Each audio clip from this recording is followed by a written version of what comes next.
The phone rang at exactly 12:17 a.m. Jessie Turner was already in bed, half asleep, when the shrill ringtone of her phone startled her awake.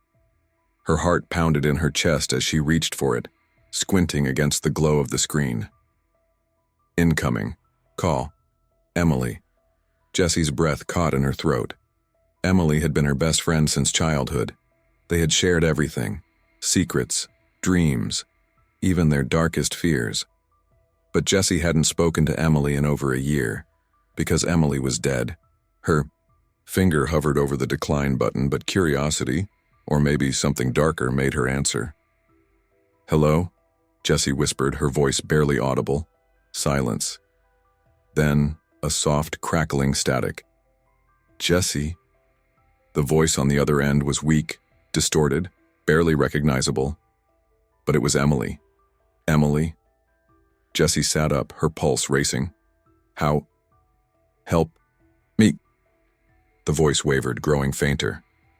"Jessie, please." Then came a sound that turned Jessie's blood to ice. A low, gurgling wheeze, like someone choking on water. And behind it, a whisper. A voice that wasn't Emily's. "She doesn't belong to you anymore." The line went dead. Jessie stared at the screen, heart hammering, hands clammy. The call log still showed Emily's name, as if it had really happened. But that was impossible, because Emily had drowned 1 year ago, and Jessie had been the one who let her die. Jessie spent the next hour sitting up in bed, clutching the phone in her trembling hands. She tried to rationalize it. A prank, a glitch. Maybe someone had cloned Emily's number, but deep down she knew better. She dreamed about Emily almost every night. Not the happy memories of sleepovers and road trips, but of that one night. The night that changed everything. The lake, the storm, the screaming. And then... silence. Jessie squeezed her eyes shut, pushing the memory away. "It wasn't my fault," she whispered to herself. Her phone buzzed again. A text message this time. "Emily, come find me."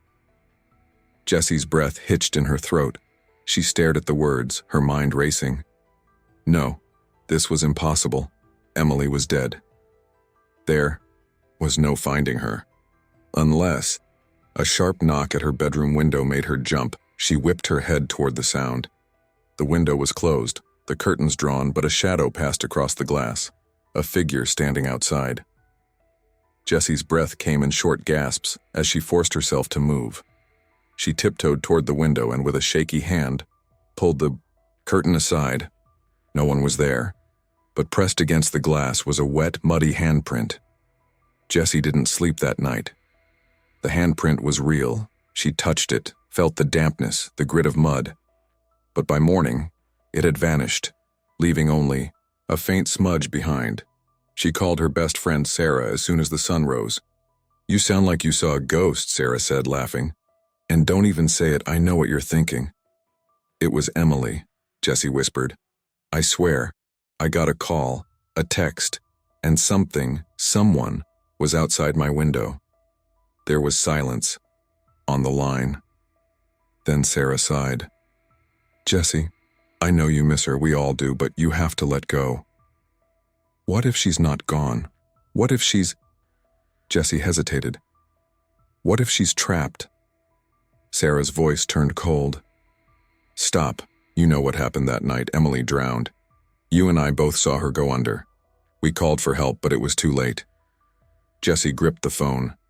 "Then how do you explain the call, the text, the handprint?" "I don't know," Sarah admitted. "But you need to be careful. If it is Emily, maybe she isn't the one reaching out. Maybe it's something else." Jessie felt a chill crawl up her spine. "Something else?" Sarah hesitated. "My grandmother used to say, sometimes the dead aren't the ones who answer when you call." Jessie shuddered. "Don't go looking for her, Jessie. Whatever's out there, it's not Emily." But Jessie couldn't stop thinking about that last text message. "Come find me." And deep down, she knew she would. Jessie drove out to Blackwater Lake just after sunset. The place had been abandoned since Emily's death, a dark stain on the town's history. No one came here anymore. As she stepped out of the car, the night air was thick with the scent of rain and rotting leaves. The lake was still, black as ink, reflecting the crescent moon above. Her phone buzzed. "Emily, you're here." Jessie's stomach twisted. She shined her flashlight toward the shoreline, where they had last seen Emily all those months ago. "Emily?" she called. Silence. Then, a splash. Jessie whipped her light toward the water. Something moved beneath the surface. She took a step closer. The water rippled.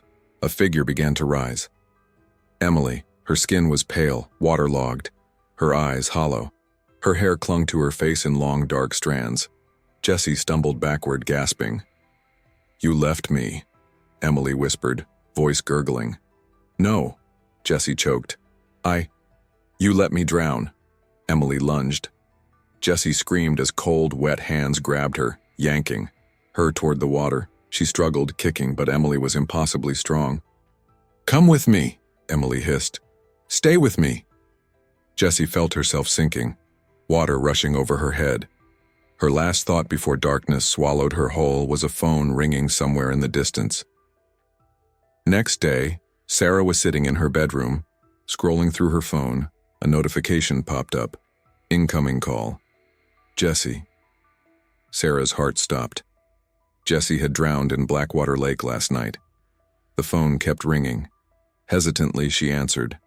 Static. Then a whisper. "Sarah, come find me." But this time, there was something off about the voice. It wasn't Jessie. It sounded different, something unnatural.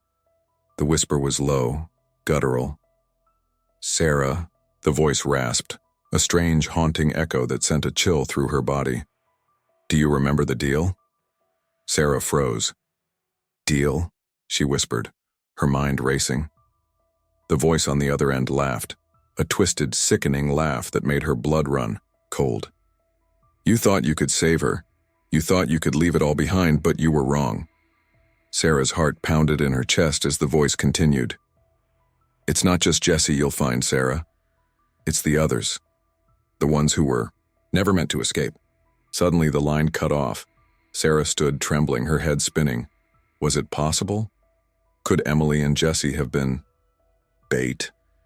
The whispering voice was too familiar, too familiar. Just then, her phone buzzed again. This time, it was a picture, message. She opened it. It was a group photo, the four of them, laughing by the lake. Jessie, Emily, Sarah, and someone else. A dark figure standing at the edge of the water watching them. It was Emily's dead brother, the one who drowned long before Emily did. The phone screen went black. The silence in the room felt like a suffocating weight, and Sarah could have sworn she heard footsteps behind her, but when she turned around, the room was empty, and the phone began to ring again. "Sarah, come find us." The phone rang one more time. This time Sarah didn't answer, and in the darkness of her room, she felt a cold hand on her shoulder. The darkness whispered her name. It wasn't just Emily and Jessie calling her anymore. The whole lake was.